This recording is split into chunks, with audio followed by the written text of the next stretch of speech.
welcome to Texas. Cheers. Cheers. I'm so excited to have you here. I'm excited to be here. Okay, so this is not me trying to toot my own horn, or as Jerry calls, give myself flowers.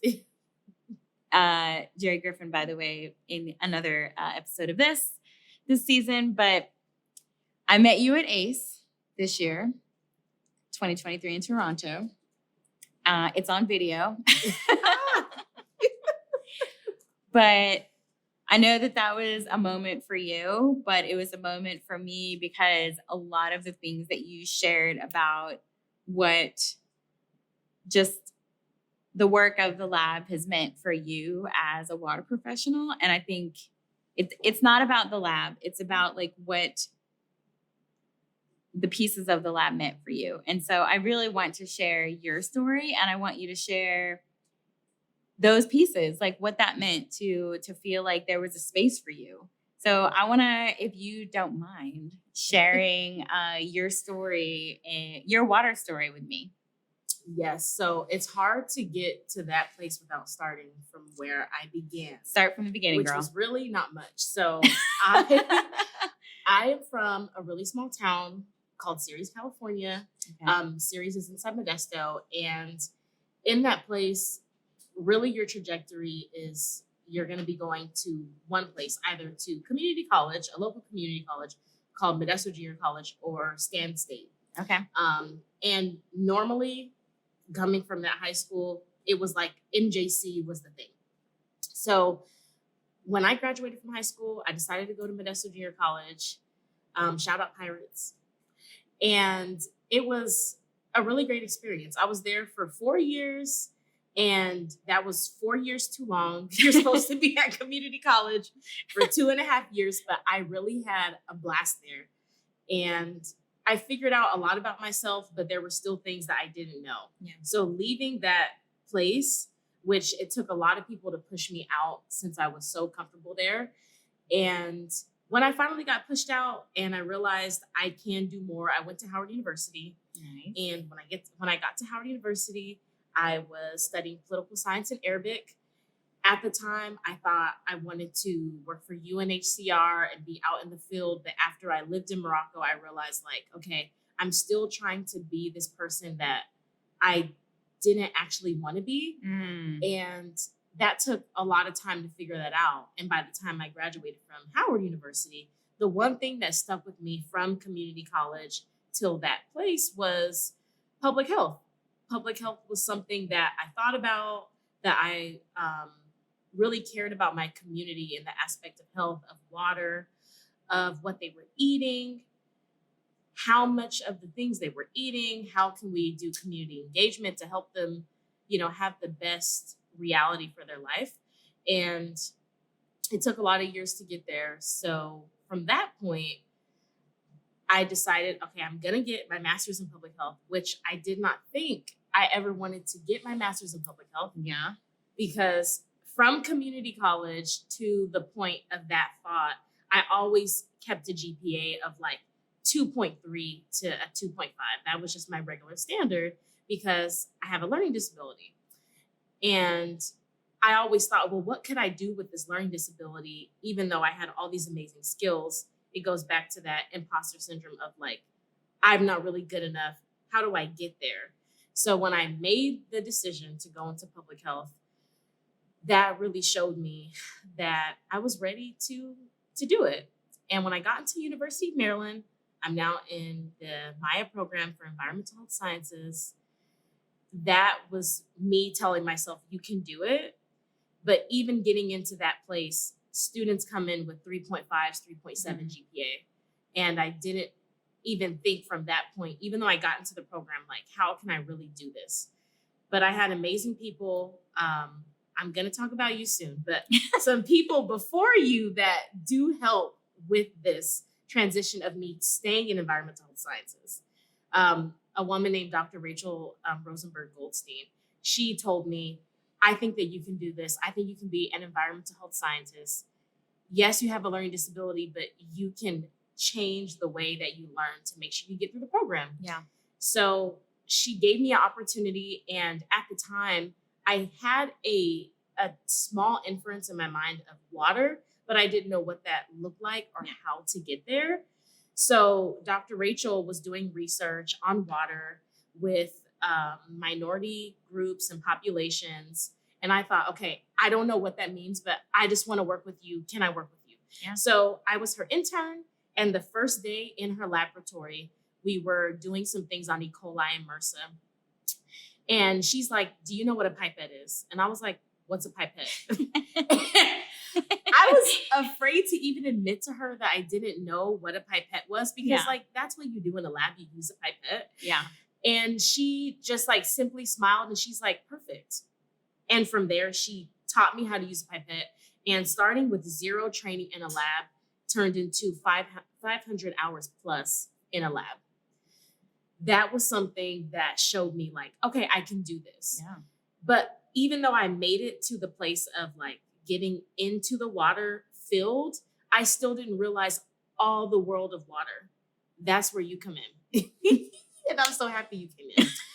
And I'm probably going to get emotional and I don't care. You're going to make me emotional. This is just what it is. Okay. When I came into the water world, I thought at first it was only tailored to laboratory science, E. coli, culturing, all these things. Then I met people who were from AWWA. I met people from Water Environment Federation. And I thought, oh, there's water utilities. Like, of course there's water utilities. But if you're coming from a program that's tailored to public health, environmental sciences, that's not always like the biggest draw that they, bring you into. They're talking about research globally, locally, like there's just different things. So to actually figure out like ACE 23 in Canada, once I found that out, I thought I'm going to apply. I want to go to ACE.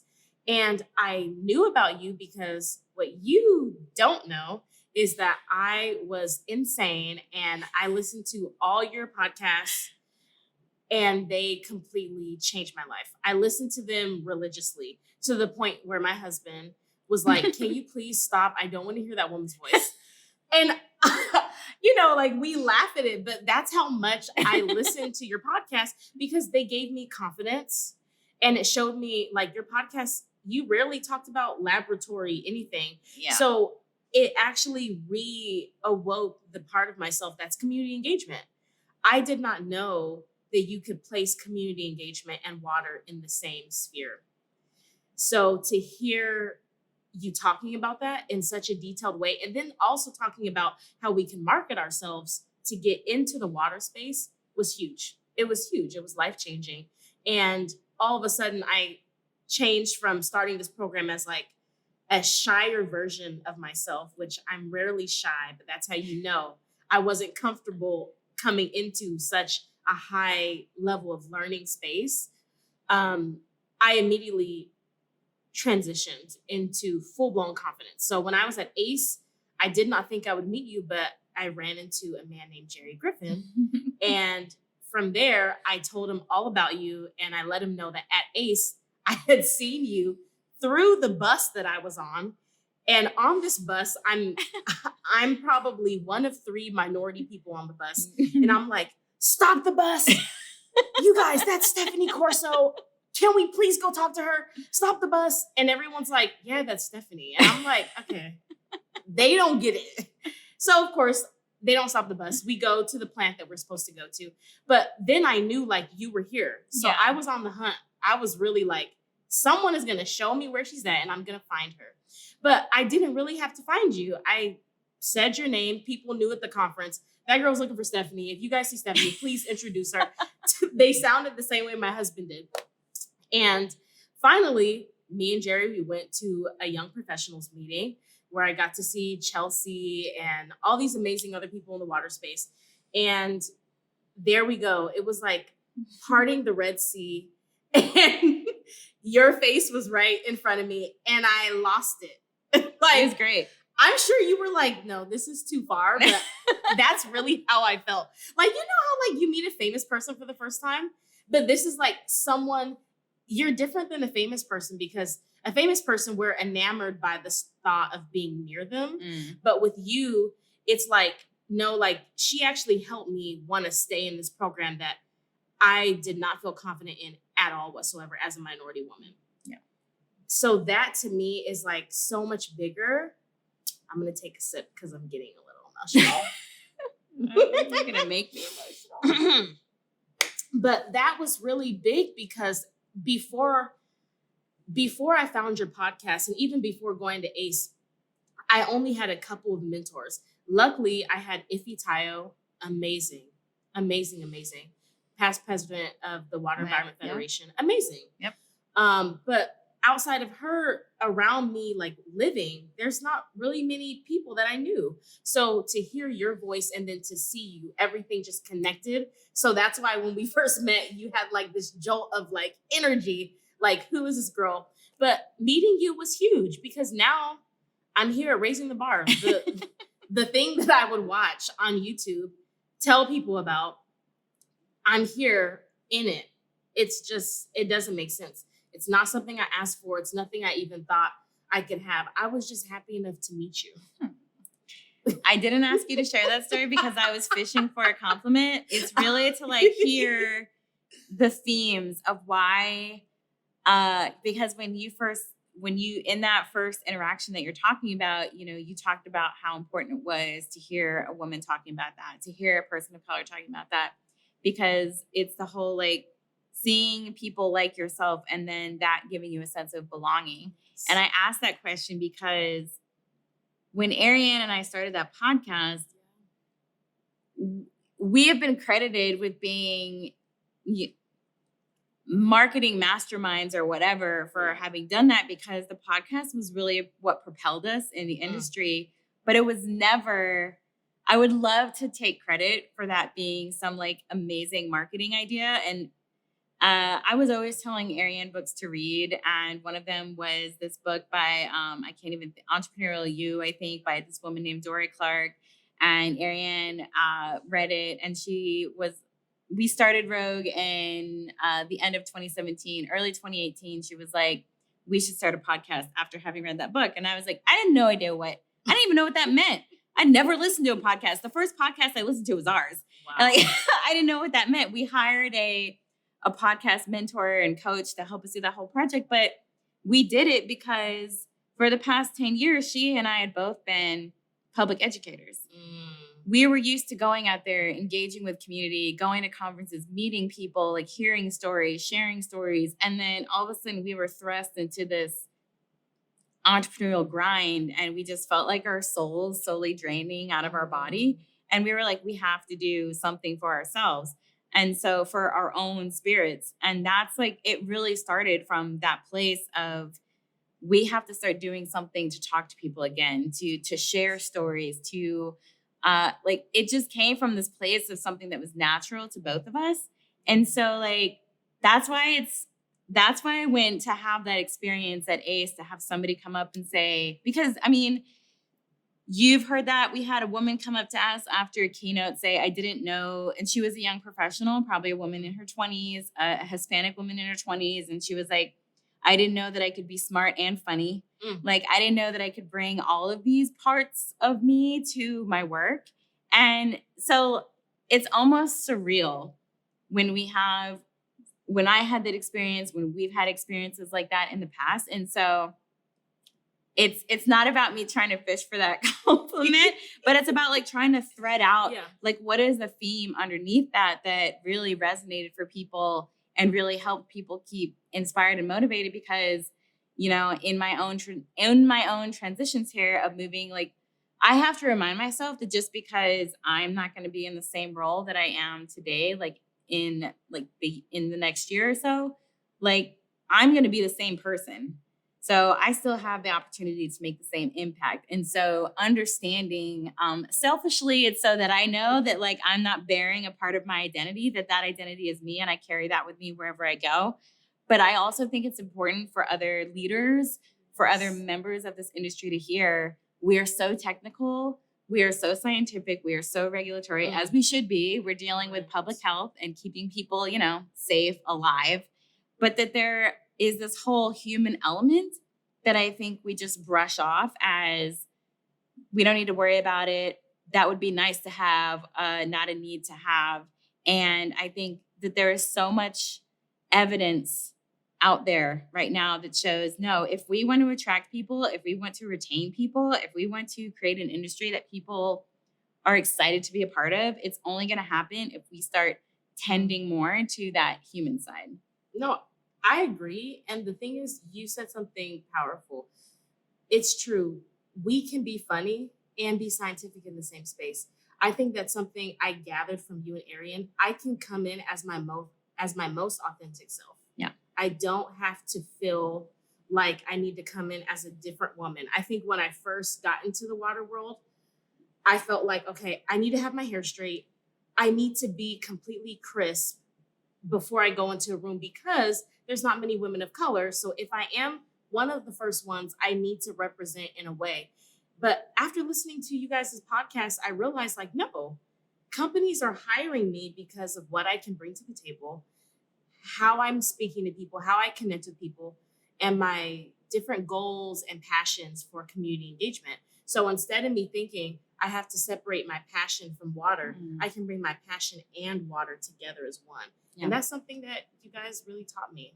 Well, that's what differentiates you from anyone else, is like, it's ironic how we spend so much time trying to be what it is we think we're supposed to be, when really it's who we are as individuals that is what makes us stand out. Like our authenticity is our greatest selling point, because there's only one of us and one of me, one of you. Yeah.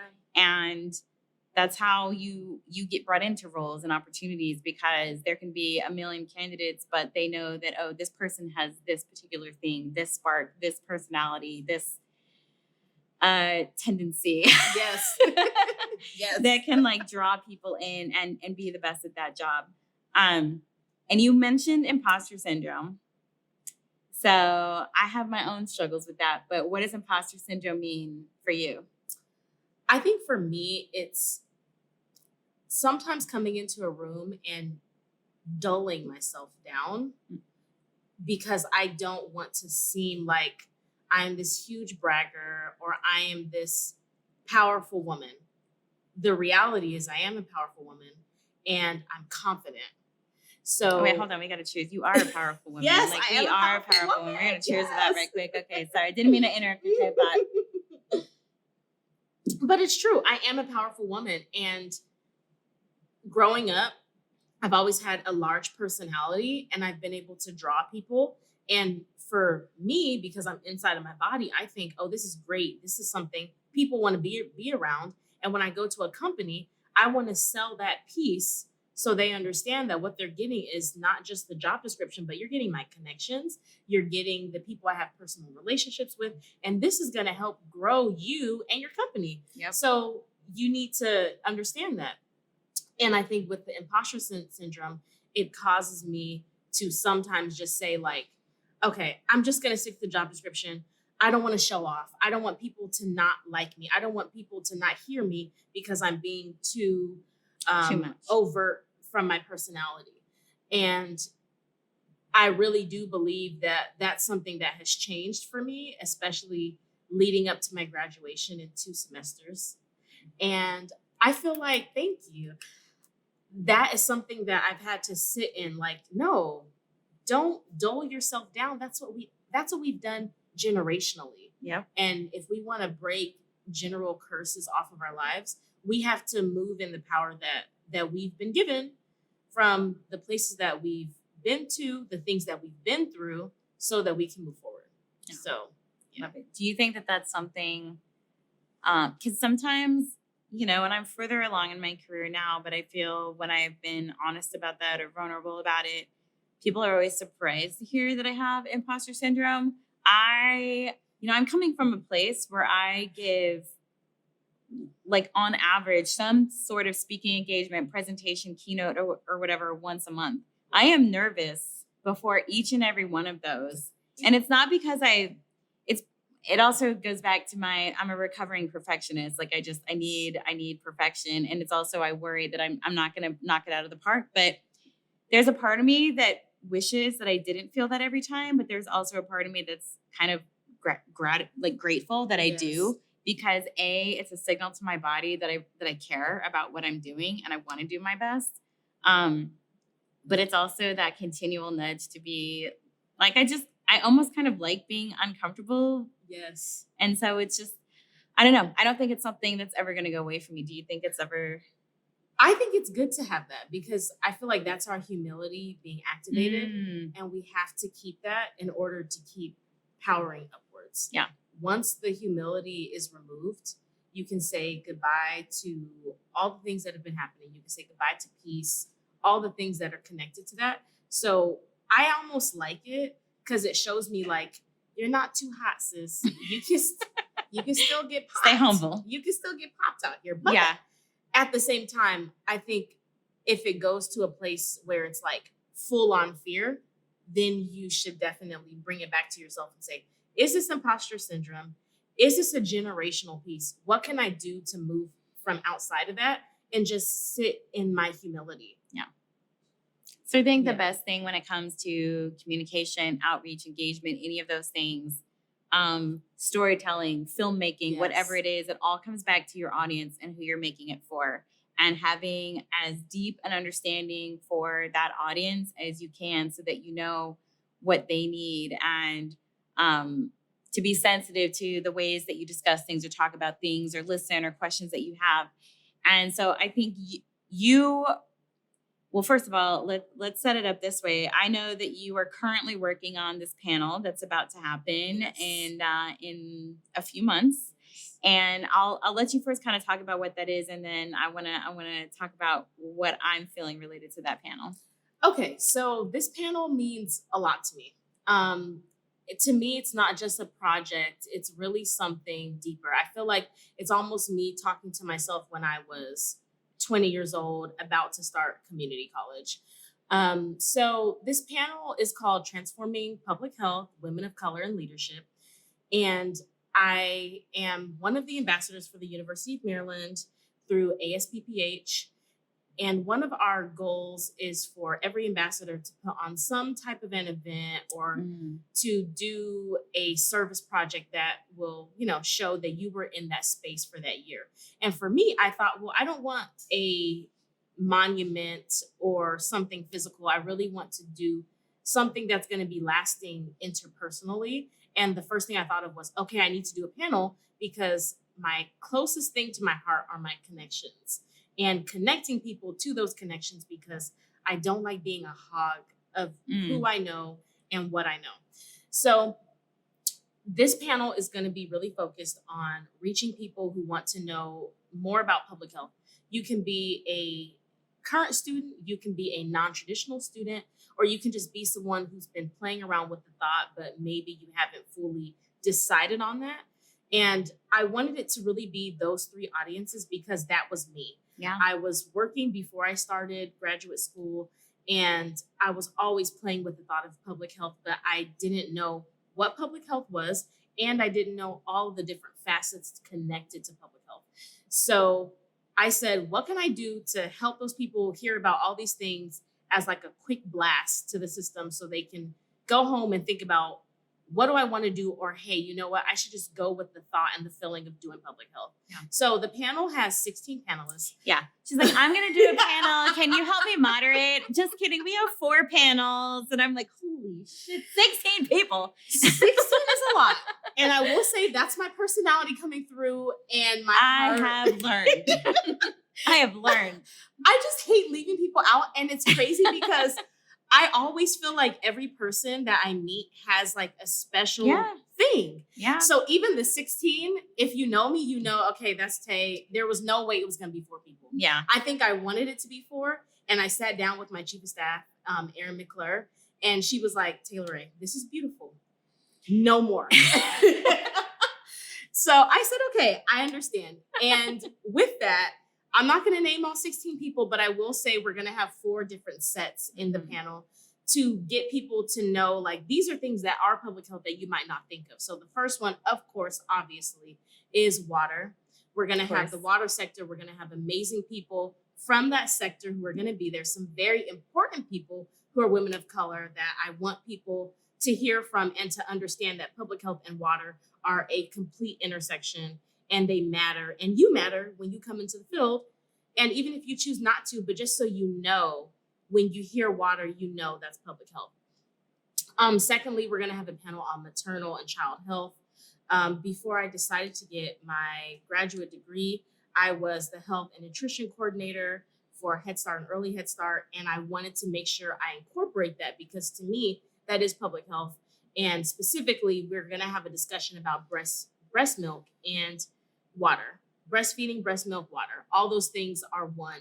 And I want to make sure that people know that those three things are huge. Additionally, we're going to talk about policy, health equity, government, all the different things. But the real piece of it are the women that are going to be speaking on the panel. They're all amazing. They're all doing this for free. They are all giving their time for free. And they understood the mission that I was placing. And they said, I want to be a part of it. Yeah. I don't care. Tell me when. Yeah. And those are the type of people that I want to meet, the different people that are coming. So Yeah. We're going to have a lot of different people there, community college, maybe some high school seniors, current college students, just getting people's appetite ready to hear about what's public health, who is in public health, and to also see like women of color are dominating the public health field. And if you're a person of color, you should definitely come and learn more about this event. And even if you're not a person of color, we want you to still come and know like this is a field that we need to enhance, and we need you in it. Yeah. So this conversation is being recorded and lives on forever. And for the most people who see this, like this event will have probably passed. Correct. So the reason that I ask you is not to promote the panel itself, but just for people watching to see. Yes. You've just described this whole journey that you took from being this person that didn't feel confident at all to even being here. And now you are this person who is inviting senior level members of the public health space to come to this panel. But I ask you this question specifically because this is the part that reminds me, that you remind me of myself, is that every conversation that we've had about this, you have been thinking about who are the people and what are the questions and conversations that I would need to hear when I was sitting in their spot.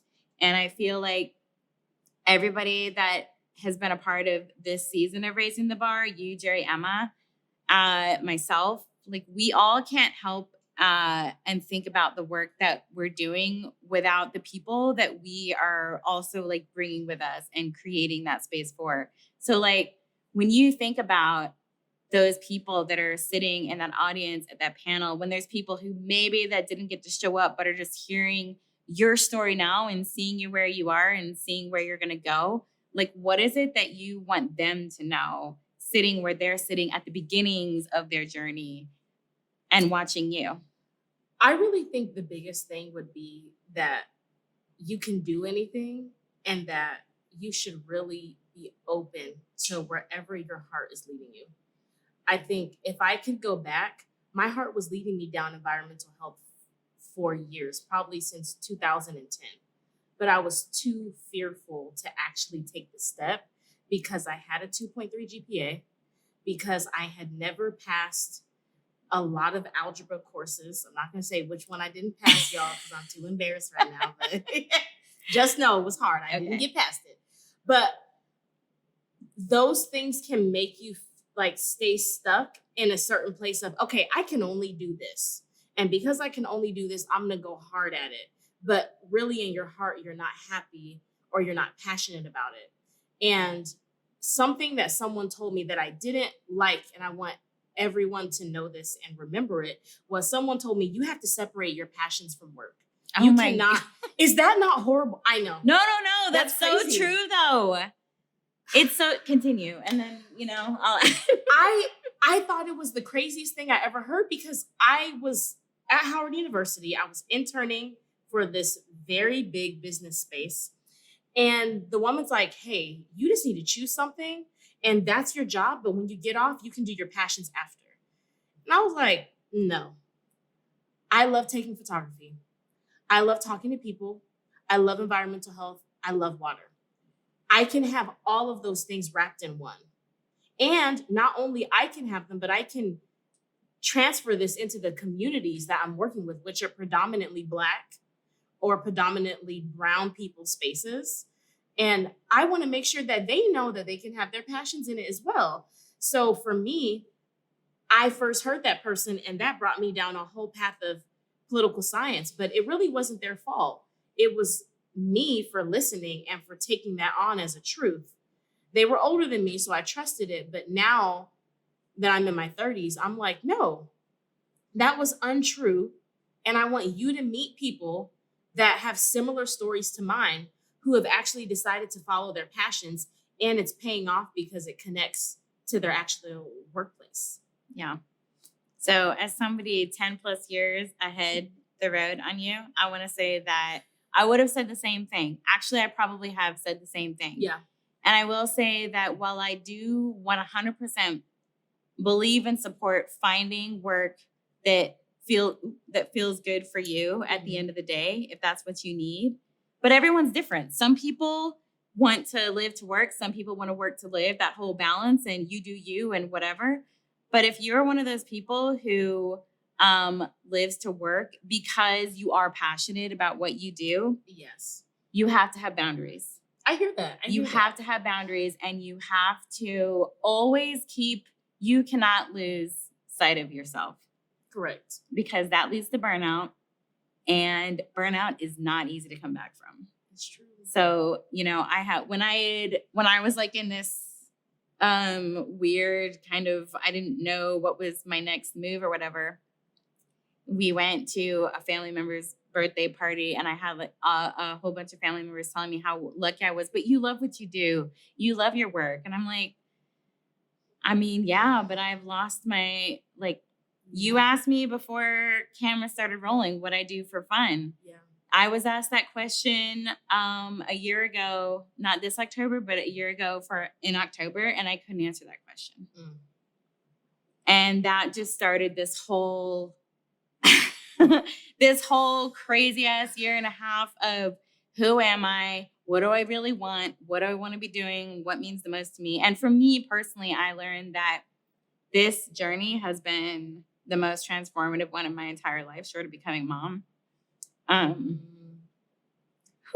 feel that. No, you have to let it, like, you have to feel it, because you have to show us that it's okay to feel it, even at the space that you're at. But monetizing what matters most to me and my mission, that was like soul draining for me. So I'm really excited about being able to do good work that's making an impact and being meaningful, but also being able to choose the work that really like feeds my soul, that I don't have to give a price to. Yes. So like y'all talking about the photography that y'all talking about the photography that you do on your like special little cameras that you do just for you that I don't understand. Y'all were like saying names and numbers that I was like, whatever. So you were super into it. I love it. But like, you have to have that side of you that is just yours. That is like your reason that you were put on this earth in this time, in this moment. And then if you're lucky, you get to use that in a way that stop looking over there. You were like, oh, I'm gonna get emotional. See, this is but to me that's really important. And that's a take-home message is to always leave space for yourself. No, I like that. And to always keep like a part of you for you. Because I don't know if you're like me, but I'm like comfortable with give. And so like I have not learned, work in progress. I'm learning to like keep that little space for me. So, no, that's good. No, that's actually really good advice, because you said the word that I normally hate, which is boundaries. Oh, yes. I feel like one thing I did not have before I started school was boundaries. I was working right after undergrad, and you're young, so you're just saying yes to everything, and it's bleeding into life, and you're not happy. And even back then, I used to think like, what do I do for fun? Like, Yeah. if I didn't, at that time, I had just gotten married. If I didn't have that, I probably wouldn't even have much to say. Like, I just happen to have a very adventurous husband. So it was very fun. But you're right. Like, that's something I do have to remember, especially I'm about to graduate again. So I'm going to come out hungry, ready to work. But there is a level of, okay, but remember, keep something sacred. And that's what I hear you saying. And I'm Yeah. happy that you reminded me of that. Yeah. Well, you don't have to say that that's the best piece of advice that you've gotten, but what's your favorite quote or best piece of advice that you've ever gotten? Oh my gosh. I think the best, this is a hard question because I feel like I've gotten a lot. And I normally ask every person I talk to, like, give me some advice because like I'm so hungry for it. And I've gotten to the place where I'm like, I don't ask so much about advice anymore because I realize it's based off of your own journey. Yeah. So I more so look at my journey and I'm thinking like, what have you learned in this thing? Yeah. And I think something I've learned that I will take as advice, and I'm saying this on camera because I have to remind myself if it happens anymore. Yeah. But I think that would be, don't people please and learn how to protect your peace. Don't That's great people advice. please and learn how to protect your peace. Yeah. Because those two things, what I've noticed is when those have been infiltrated, it's a direct hit on my personal body. Yeah. And I don't give any open door to any of that any longer. Yeah. That's good. That's a good reminder. You're 10 plus years behind me, and I wish I would have learned that. A while back. Okay, so I'm going to have you, these are Rogue's core values. Okay. And so I'm going to have you like scroll through these, and I Okay. want you to find the one that speaks to you the most. And I want you to talk on that for a minute. Oh, these are good, girl. Oh. Wow. Okay. You came up with these? I mean, yeah. Yeah? Yeah. No, but these are from the beginning. This so is like what everyone needs. Okay. Okay. I'm going to say empathetically serve. ooh, good. Okay. I think empathetically serve because we're in a generation where like when you serve, it's always on camera. And I remember a time when you could not do that.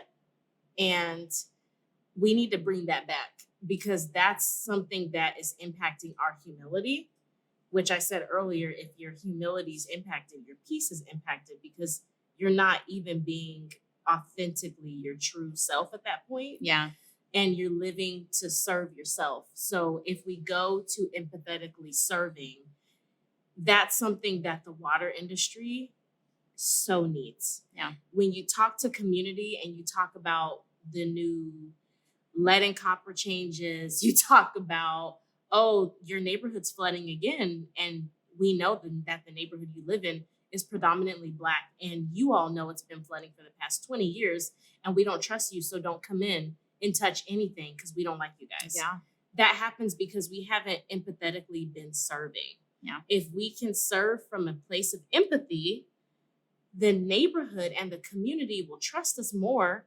And then you yourself will have a paradigm shift because now you're thinking the same way that these people think every day in the neighborhood they walk around in. Yeah. So when you say on camera, you mean like to check a box or for the gram or for, that soundbite on like a news. Okay. Correct. Yeah. But so there's nothing really happening behind it. There's no truth or sincerity happening behind it. It's just, oh yeah, sure, we do that. Correct. Got you. Okay. And the thing is, when you do that, people feel it. And when you leave them, they leave more emptier than what you found them in. Yeah. So we can't continue to do that. We have to show people, I don't care if no one knows that I was, serving at this wherever for 2 hours and I plated your food via Instagram. I'm going to do it just because I know that this is going to be something impactful. So when I come back with my team to teach you more about what's happening with the lead and copper rule that the EPA put out, you're actually going to want to try to listen to me and we can actually move together as a team because you might help me reach everyone else who lives in your apartment complex or in the housing place that you live in. Yeah. It takes time and effort Correct. and consistency to build that trust. It Correct. doesn't happen because you made a social post about it or, said a good soundbite on the newsreel. So awesome. Love that. Thank you for picking that one. I love that one. That's one that means near and dear to my heart. So cheers. Thank you for being here. Cheers. And best of luck in everything. I know you don't need luck at all because you are killing it in all things. And I am happy to be on this journey with you. So thank you. Thank you.